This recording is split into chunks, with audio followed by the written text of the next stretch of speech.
네, 안녕하세요. 시온쌤입니다. 오늘은 가제, 냄비 뚜껑, 스트랩, 서경대에서 나왔던 주제죠. 이걸로 한번 진행해 보도록 하겠습니다. 예, 색깔이랑 내용은 저 한번 확인해 보시고요. 저 내용을 확인해 보면 알겠지만은 이 가제 같은 경우는 전반적으로 좀 휘광이 도는 이제 물체이기 때문에 좀 하이라이트가 좀 강하고 반사광도 조금 강하게 받고 어두운 위치가 살짝 위쪽으로 올라온다는 점 기억을 하고 좀 칠해주면 좋고요. 가지 같은 경우는 지금 보면 아시겠지만 선생님이 얼굴 부분에서 굉장히 디테일에 집중을 하고 있어요. 가재는 다른 동물 대비해서 이런 갑각류들은 구조들이 굉장히 복잡한 경우들이 많은데 그 여러 면들이 생겨요. 여러 구조들과 면이 생기기 때문에 좀 그 부분에 신경을 좀 많이 써서 여기 어디가 튀어나와 있고 어디가 드러나가 있고 좀 그것들을 이렇게 딱 체크해서 진행해 주는 게 굉장히 중요합니다. 그래서 지금 보면은 얼굴에서의 디테일을 먼저 찾아주고 인상에 대한 것들을 확실하게 한 후에 다시 이제 덩어리로 넘어가고 있죠. 그래서 지금 보면은 이제 집게발에서 좀 채도감을 좀 줬어요. 옐로우랑 이제 오페라도 살짝 섞었고 이제 브라이트 레드랑 엄버 브라운을 적절하게 조율해 줬는데 뒤쪽 같은 경우는 엄버 브라운의 양이 좀 상대적으로 많고 앞쪽 같은 경우는 브라이트 레드의 양을 좀 많게 해서 일단은 앞쪽에는 좀 채도감이 있게끔 들어가 주면 좋고요. 근데 이제 가재 같은 경우는 여러분들이 이제 익었을 때 빨간 가재가 있고 그 다음에 이제 실물에서 볼 수 있는 그런 아직 익기 전에 까만 가재가 있는데 어떻게 표현할까 고민을 많이 할 거예요. 선생님 봤었을 때는 너무 빨갛게 하는 것도 아니면 너무 까맣게 하는 것도 조금 좋은 방향은 아닌 것 같고 좀 얘가 가지고 있는 실물감을 어느 정도 살리면서 채도적으로도 충분히 살리는 쪽이 좋지 않을까. 그래서 선생님은 일단은 좀 채도감은 주는 편이에요. 주고 있고 그 후에 이제 얘가 가지고 있는 어떤 텍스처들을 표현하면서 퀄리티를 올리는 식으로 진행할 거고요. 지금 보면 알겠지만 이 가재가 이제 줄무늬라고 하기보다는 점박이가 있잖아요. 그 점박이도 이제 톤을 올리면서 같이 찍어주고 외곽 부분은 살짝씩 풀어주면서 이제 현실감을 좀 더해주고 있어요. 그래서 이제 다양하게 이제 크고 작은 점들을 찍어주면서 얘가 디테일 있어 보일 수 있게끔 해주는 거고 어느 정도 그 과정이 끝나면은 이제 초콜릿이라는 이제 포스터 컬러를 이용해가지고 어둠을 찍어주고 있는데 여기서도 이제 보면은 몸통 부분도 과감하게 어둠 넣어주고 저 가재가 가지고 있는 집게발에도 확실하게 어둠을 넣어주면서 좀 톤이 약하지 않게 나올 수 있게끔 해주는 게 되게 중요합니다.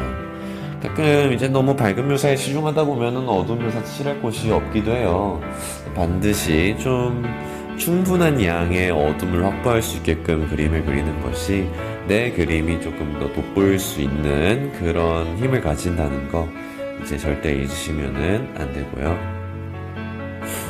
그래서 사이사이 구조마다 이렇게 어둠들을 팍팍팍 찍어주면서 이에 대한 구조성을 보여줌과 동시에 명시성도 확실하게 살려줄 수 있도록 합니다.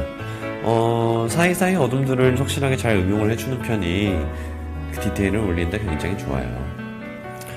눈 같은 경우는 좀 초롱초롱하게 칠해주시고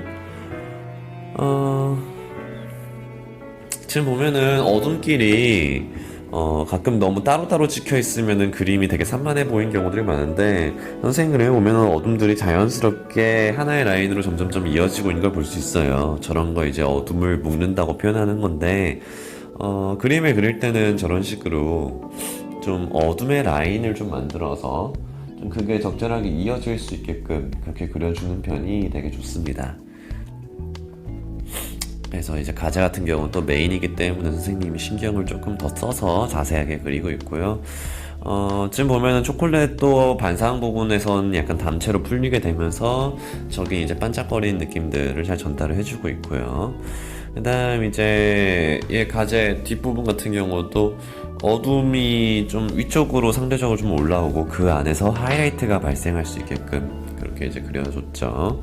이 정도 했으면은 이제 가재 딱고 화이트 뭐 소프트 블랙 이런 것까지 써주면 되는데 일단 소프트 블랙을 활용해가지고 인상에 대한 마지막 디테일을 좀 넣어주고 그 다음에 몸통에서도 가장 강한 어둠을 넣어주고 집게 발에도 가장 강한 어둠을 넣어주면서 내 그림이 좀 더 앞으로 확 튀어나와 보이는 느낌을 전달해주는 게 좋아요. 우리가 수채화를 사용하지만 또 이 수채화 블랙만으로는 그림이 약간 뿌예 보일 수 있어요. 근데 소프트 블랙까지 사용을 해주면은 그림이 훨씬 더 튼튼한 느낌으로 잘 전달된답니다. 그래서 그런 식으로 좀 진행을 해주시고요. 뒤쪽으로 갈수록 어둠의 양은 점점 빼주면서 앞부터 뒤쪽까지의 어떤 공간감이 보일 수 있게끔 진행해 주시는 게 좋겠죠. 중간중간 계속 점박이에 대한 느낌들을 보여준 거고요. 이제 스트랩을 들어가고 있죠. 일단은 저희 냄비 뒤쪽으로 스트랩이 지나가고 있기 때문에 냄비에 비치는 부분도 그냥 같이 저렇게 칠을 해주는 겁니다. 그래서 일단 피콕블루로 먼저 쭉 칠해줬고, 그 다음에 이제 두께 부분 따로 쭉쭉 진행해주고 있죠. 그 다음에 코발트 그린을 이용해서 밝은 부분 만들어주고, 그 다음에 어두운 부분은 피콕블루를 이용해서 어둠을 만들었습니다. 그래서 피콕블루와 이제 비리디안까지 같이 섞었어요. 그래서 코발트 그린을 할 때는 이제 비리디안도 같이 활용을 해주는 게 훨씬 좋다는 거 좀 생각을 해주시면 좋을 것 같고요. 뒤쪽으로 하면서 톤은 또 빠져야겠죠. 네, 점점 이렇게 톤 빼주고, 그 다음에 이거는 울트라마린 딥으로 좀 포인트 컬러. 스트랩 안에서도 이제 스트랩을 내가 블루로 정한다고 하더라도 그 블루 계열 안에서도 좀 다양한 블루가 좀 나올 수 있게, 약간 그린빛이 나올 수도 있고 살짝 보랏빛이 나올 수 있고 그런 거거든요. 뭐 그 정도의 어떤 배색들을 통해서 내 그림이 지루하지 않고 좀 다양한 느낌이 들 수 있게끔 해주는 게 되게 중요하고, 냄비 뚜껑을 진행할 텐데 비치고 있는 부분을 제외한 나머지 부분만 톤을 넣으면 되기 때문에 상대적으로 좀 밝게 진행할 거예요. 이미 스트랩이 지나가면서 충분히 어둠 톤을 확보를 했기 때문에 차라리 이제 뚜껑 부분을 블랙으로 확실하게 눌러버리고, 기본 베이스는 굉장히 밝은 상황에서 외곽 부분과 그 다음에 이 두께 부분 있죠? 두께 부분은 또 금속이거든요. 그쪽에 톤을 확실하게 몰아주면은 굉장히 투명하고 반짝거리는 이제 냄비의 느낌을 얻을 수 있지 않을까 생각이 들고, 그다음에 이제 뚜껑 밑부분에 구조가 하나 있는데 저 구조에서의 면들을 좀 많이 만들어주는 게 좀 그림 디테일 만들기 좋아요. 그 다음에 이제 비치는 뒤쪽으로 이제 유리다 보니까 두께가 뒤쪽에도 비치니까 그것도 확실하게 처리를 해주시는 게 좋고요. 근데 다시 또 소프트 블랙으로 넘어가가지고 이제 사이사이에 어두워야 되는 부분들 팍팍 찍어주고 있죠. 예, 여기 찍어주면서 잘 보여라 이렇게 진행해주고 있는 거고, 이 스트랩에 있는 이 고리 같은 경우는 바로 그냥 블랙에서 그냥 농도 조절만 통해서 바로 진행해주고 있고, 이제 닦아주고 있죠.